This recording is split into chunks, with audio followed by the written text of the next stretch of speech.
summer day in 1912, on a crowded street in Los Angeles, a stranger from the east falls to the sidewalk, victim of the dread white plague. In the crowd that gathers round him are two kindly, charitable men who come to the assistance of the stricken man. Realizing that he is beyond all earthly help, they pass among the crowd for funds to send his body back to his family. Thus begins one of America's greatest humanitarian projects, the Los Angeles Sanatorium. Quickly calling a meeting of their friends, they acquire sufficient funds for a down payment on grounds suitable for a tuberculosis sanatorium. A committee of 3 is formed.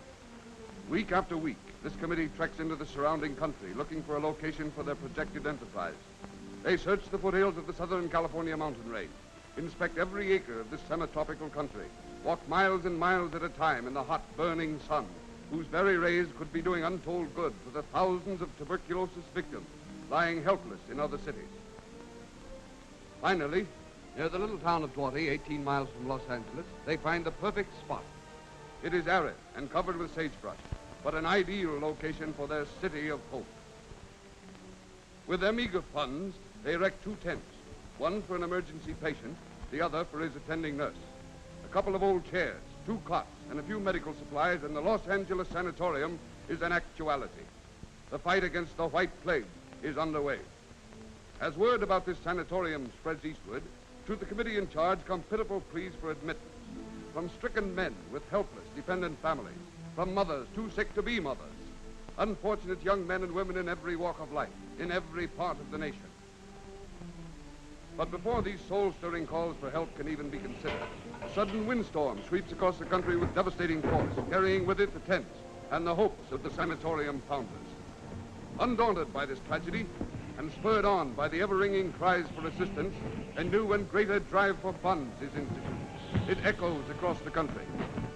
Rallying to the cause come groups and organizations. Men, women, and children all over the land give, and give to the limit. And throughout the campaign is heard the cry that cannot go unanswered. Save a life. Remove the waiting list. As the first subscriptions reach the committee, buildings are rushed to completion. Little more than tents, most of them house not more than 3 patients. But no castle was ever more beautiful to the eyes of those poor people whose lives these buildings saved. Steadily, the sanatorium grows. The needs of the sick reach the hearts of kindly people who came forward to endow new buildings and enlarge the old ones. But the ever-present waiting list is a significant reminder that the institution is still too small to accommodate all who seek its help. A committee in Philadelphia was organized and gathered funds for the erection of this hospital unit. Other committees answered the call. San Francisco built the first stucco building. Cleveland, Detroit, Chicago, Portland, Stockton, all responded generously and made it possible to enlarge the facilities of the institution. But each new building brought new problems. For every newly admitted patient added the sum of $1,000 per year to the budget.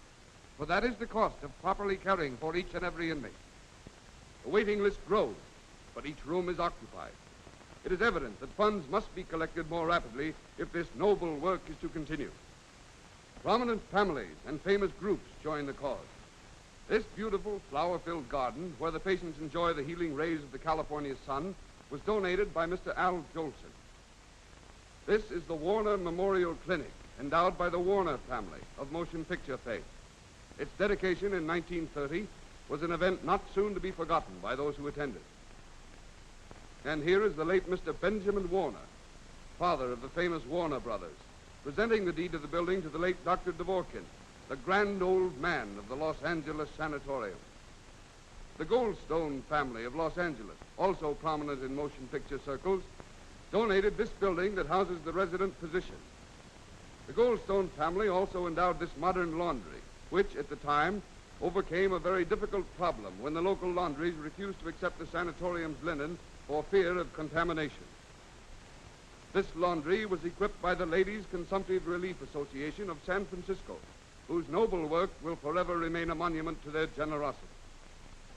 The Goodman and Rabinowitz families of Detroit solved the water problem by giving this electrically operated well.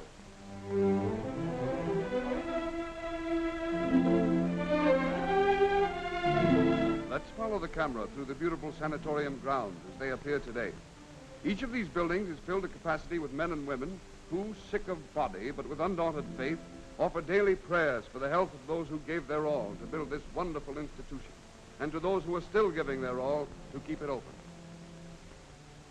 Yet, despite the sanatorium's 235 inmates, there are still hundreds of sick, plague-stricken people clamoring for admittance, waiting for the word that means their life, waiting for the letter that says, "Come, we have a bed for you." Or that these buildings were twice as large. Every single one of these buildings is a donation from some worthy family or organization. They will be doing untold good for some poor people long after those who built them have gone from this world. This large recreation hall where the ambulant patients, that is, the patients who are well enough to get around, enjoy motion pictures and other get-togethers. This scene was taken during the Jubilee, celebrating the 20th anniversary of the foundation of the sanatorium in 1933. The library is another of the many fine gifts. It was presented by the International Ladies Garment Workers Union to honor the memory of their former presidents, Benjamin Schlesinger and Morris Sigmund. This utility building was the contribution of another fine labor organization, the Amalgamated Clothing Workers of America. This is the spacious dining room in which the ambulant patients receive their meals. In this kitchen, the food is cooked with the utmost care by the finest chefs. The patients not well enough to walk to the dining room are served in their rooms. Each has a choice of 3 menus from which they can select the food that is most appealing to their taste. These meals are delivered on portable kitchens to the various buildings where it is kept warm until mealtime. Nothing is overlooked to make these sick people as happy as possible. Adjoining the sanatorium grounds is a large ranch, another valuable gift to the institution. Here are raised the finest cows. The milk they give is bottled by machinery at this ranch. Each patient receives an individual bottle of milk, free from the touch of hands.